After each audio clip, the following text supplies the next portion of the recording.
రాష్ట్ర కాంగ్రెస్ నేతలు ఇప్పుడు రాయ్బరేలీకి క్యూ కడుతున్నారు.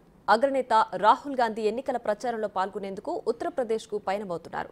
ఎన్నికల ప్రచారంలో భాగంగా సీఎం రేవంత్ రెడ్డి సైతం త్వరలో రాయ్బరేలీ వెళ్లే అవకాశం ఉందని అంటున్నారు.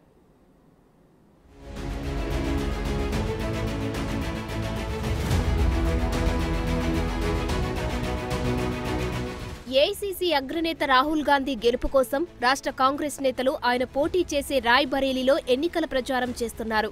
అసెంబ్లీ, పార్లమెంట్ ఎన్నికల్లో రాష్ట్ర కాంగ్రెస్ నేతలకు అండగా అనేక బహిరంగ సభల్లో పాల్గొన్న రాహుల్ గాంధీని గెలిపించేందుకు మంత్రులందరూ రాయ్బరేలీకి పయనమవుతున్నారు.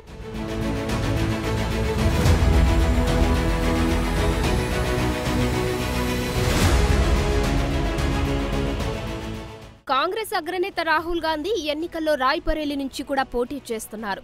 అక్కడి నుంచి ఆయన్ని గెలిపించేందుకు ఏఐసీసీ హైకమాండ్ ఇప్పటికే ప్రచారం ముమ్మరం చేసింది. కేరళలోని వాయనాడ్లో సైతం ఆయన పోటీ చేసిన కాంగ్రెస్ కంచుకోటలో ఉన్న రాయ్బరేలీని దక్కించుకోవాలని హైకమాండ్ నిర్ణయించింది. ఈ మేరకు 4వ దశ ఎన్నికలు ముగిసినా రాష్ట్రాల నేతలను ప్రచారంలో భాగస్వామ్యం చేస్తోంది.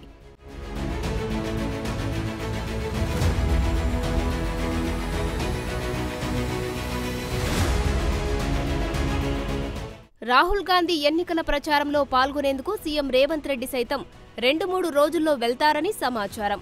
మరోవైపు ఇప్పటికే మంత్రి సీతక్క, వీహెచ్ ప్రచారంలో ఉన్నారు.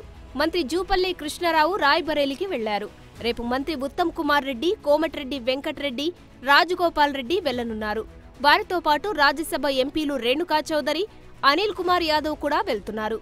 ఇప్పటికే ఉమ్మడి పాలమూరు ఎమ్మెల్యేలు నాగర్ కర్నూల్ ఎంపీ అభ్యర్థి మల్లు రవి రాయ్బరేలీ వెళ్లారు.